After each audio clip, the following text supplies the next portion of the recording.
Another good week at Second Meadow with a 3-0 win against Bedford on Saturday. I asked head coach Cristian Colás if it was a game he expected to win. Yeah, like all the games, we expected to win, but we got also the 3 points for this last game.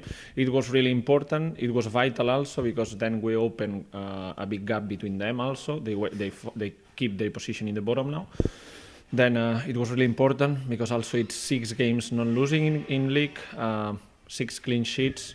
Then it gives a lot of value about it. Then yeah, so happy for it, so proud. Yeah, it's good to see now you've definitely created that gap between the bottom 3, a full 8 points now. So that must be encouraging for you. For me and for the players, yeah, it's much more easier to work and to develop something and to work and to practice with in this situation than not in the situation that we were just a month ago. Do you find that the confidence increases when you know that there's not pressure on each game just to stay out of a relegation battle? Yeah, a lot because, well, at least I always try to change this pressure situation for a challenge situation.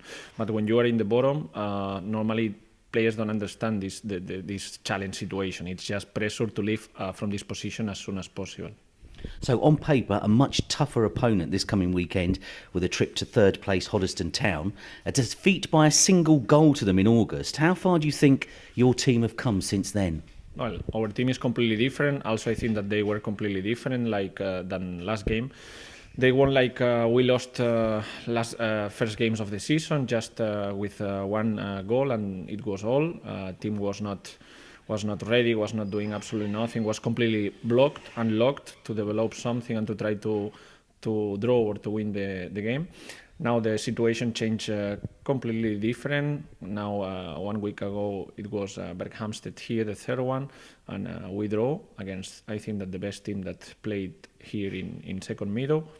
Then I think that it's an open situation and we will go to Hoddesdon to try to beat them and to try to come back with the 3 points. That's great.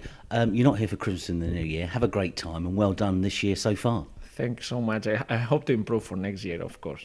Absolutely. Thank you, Cristian. With head coach Cristian Colás not available for Wednesday's game, assistant head coach Stuart Bimson is in charge. So, Stuart, you'll be in charge of the team for the League Challenge Trophy game against Chesham United Reserves on Wednesday. How does your approach differ to head coach Cristian? It doesn't really. I think we've got a togetherness here. It's important that we don't change the philosophy of what we want to do. His English is probably better than mine, some will say. But the philosophy of the football club is what we've got, right the way through. Whether it's Fran, Alfie, myself, Christian, Abraham, it doesn't matter. So for me, we just need to keep on building and doing what we're doing. We're in a good little run at the moment, and it's important that we keep that going.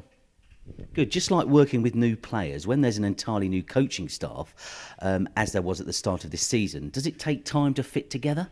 It does. And it was important to be patient. We had to be patient as staff, but also, we needed the players to be patient.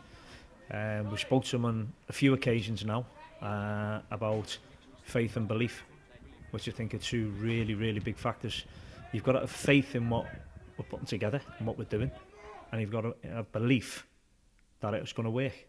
And that's what we've asked them to do, and we've mentioned it 2 or 3 times throughout the season, even when things haven't been going too well, to keep that faith, keep that belief in what we're doing, and results will come, but don't give it up. We've got a way to play, and the reason that these players are here is because they can do what we're asking them to do. Otherwise, they wouldn't be here. And each and every one of them have got the ability to do it, and we know that. So they just need to keep believing in it. And when they do, and they stick to the game plan, invariably with greater chances. We haven't always won the games, but at the moment, as you can see, the hard work that we have put in and we continue to put in each and every day, that we're with them, is come to fruition. Do you find that the coaching staff, the size that it is, and your experience within coaching in the football game, have you found that you all have the same plan, or has it been quite difficult to come to agreement on how the approach will take place? No, I think mostly, it's got to be driven by the head coach, and we all help out then. I think what we've got and this is why it works for me, is that you've got a humble group of people, and Cristian's that way, and he manages that way, but we're all winners. We all want to win each and every game. We want the players to get better each and every training session that they're involved in and every game that they play. But having that many staff here, it is a good process because we all share it and we all help each other, and that's the most important thing. You know, you'll often see, if you watch us in training, you'll often see Cristian running after balls. You'll see me running after balls. Any one of the staff. If Abraham's taking a session or Alfie's taking a session, the rest of us are running around getting the balls in and making sure. So, you know, nobody's thinks that they've got an ego where they're big and too big to go and do the jobs that need to be done within the football club, whatever it may be. And I think that's the most important thing. It's not the quantity, it's the type of people we've got here. Good. So without giving any secrets away to the opposition, what are the main differences that Cristian has brought to the club? Well, working with him, he's very intense. You know, the fine details are in place. Every little thing is thought about. It's discussed, the pros, the cons. It's important, obviously, that we challenge each other as staff. You know, but the most important thing I think that he's brought to the football club is a passion to win, a drive to see things through. But what he's also got, which is admirable in himself, is that he wants to listen as well. He listens, you know, and I think that's a good tool to have as a head coach. You know, that he's got a lot of experience. He's obviously got his pro licence, so he's got all his badges in place, the same as Fran has. But he still knows that there's a lot to learn, and that's a good quality to have. You know, so I think we're all learning off each other, and that's a good way that the process is going ahead, and we're doing all right with it, and we're enjoying it, and I think the lads are enjoying it now. You know, there's not obviously better than winning football games, keeping clean sheets, which means that you score and you keep clean sheets. It's as good as it gets. But now we've got to make sure that complacency doesn't come in. And now we take each game as it comes and we drive on. And we'll put a new challenge ahead of them. And we'll give them that. And we'll see then if they can go forward and get that challenge made. Now, I know you went and checked out the opposition for this Saturday, Hoddesdon Town, third in the league. Yeah. When you come back with your folder of the do's and don'ts of the opposition, how do you translate that to the head coach and the coaching staff and also the players? Well, we've got some stuff online that we use, so I'll fill all that out. Obviously all the set pieces, passages of play are all done either video or snapshot, where we can, you know, zoom in on the still and also have a look at video footage. So I'll take probably around about 5 or 6 pockets of probably 5 minutes at a time of passes of play, with the ball, without the ball, see how they set up, see how they like to defend, how they like to attack, have a look at the set pieces in photographic mode and obviously video mode as well, so we can see patterns of movement. Then literally I compile it, I'll send all that over to him, then we compile it then with a full report then that I'll give to him on their attacking, what they like attacking, defending, and then how we think we can set up to win the game, what I've seen, you know. But you know, it can change because personnel can change. You know, the thing is, the moment what we've got, unfortunately, is that only have the ability to watch probably one game. So, you know, ideal situation would be to try and watch each opposition 2 or 3 times before you play them, so you can get a pattern. But we haven't got that, so we use what best we can. But what we also do is then feed that into the players just before the game starts, and then from there we hope they take it on board. And if things need tweaking, then they can get tweaked during the game or at half time. Do you try and bring these different passages of play, because of the opposition and how they play, into training at all, if you can? If we can, you know, obviously the problem that we do have, like probably many teams in this level of football, is work commitments. You know, and you know, we'll plan things, we'll bring it to training, and then suddenly maybe 5 or 6 of the lads can't turn up, or they can't get away from work. So in an ideal situation, it will be reflective in training, and we'll prepare that during the week, and we'll go through things. But sometimes it's difficult. It's not always able to do because the numbers of players that we've got in a given training session. And finally, language barrier, very continental coaching staff. Can they understand you? Perfectly. Obviously I'm a posh Scouser, which always helps. But you know, they're understanding well, and they're good. And now we're getting to know each other as people, really. And there's a lot of laughing, a lot of larking around, a lot of joking, and it's a good atmosphere at the football club. But it is throughout the football club.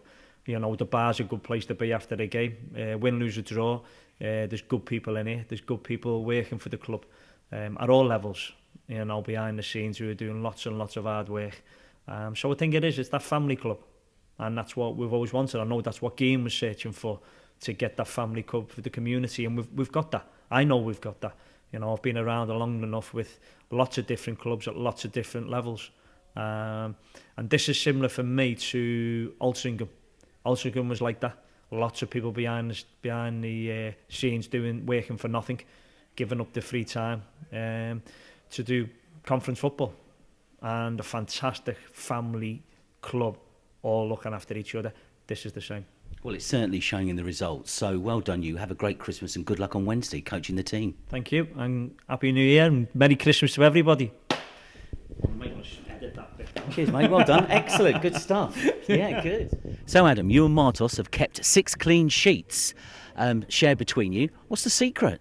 I think it's really just the whole defence has clicked together. Their communication's really, it's up, and all the games we are talking, everybody knows the role in every set piece, every situation. As well as that, we have a new goalkeeper coach as well. So for myself and Martos, the trainings, the intensity of them has been up big time, and we're working a lot on our set, our positioning and general shot stopping and handling, and that's really starting to show in our games where we're able to keep the clean sheets. That's really good. Do you find that you have a certain set patterns that you do together before the game to make sure that you're ready for whatever comes in from the first minute? Yeah, we do. We have a set warm-up that we've come up ourselves. Obviously every keeper has their own warm-up they like to do, and 2 of us just happen to have the same. They both fit together. We do that, so we're ready for any situation in the game. And as there's 2 of you, obviously competition, you want to play, Martos wants to play. Are you quite happy to share the responsibilities, or do you see yourself as the number 1 goalie, or do you just think we're both as good as each other, as long as we win and keep a clean sheet, who cares? I mean, neither of us can say we're number 1, neither of us know, it's down to the manager, but it's good to have the competition. We both like to have each other there to compete with each other's in training. That's what makes you a better keeper, is having the competition. Without that, it just become routine. It's not good. No, it's good. Like I say, 6 clean sheets in a row. Big game this Saturday against Hoddesdon Town, 3rd in the league. You lost 1-0 last year to them, which was an unlucky defeat. But it'll be interesting to see how far you've come. Are you actually excited for Saturday? Definitely, to get one back on them. I think with the way the team has really come this year, we're starting to pick up our form, really getting into it. I do think that we'll be able to pick up the 3 points and keep the win streak going. And are you finding that the confidence in the team in general is improving as each game goes by? Oh, without a doubt it is. You can tell just the atmosphere at every training's picking up, everybody's enjoying it, and just it's generally showing in the games and in trainings. Anyway, well done, keep it going, have a good Christmas. Cheers, you too. From all the staff, all the players and all the people involved in Biggleswade United, we wish you a Merry Christmas and a Happy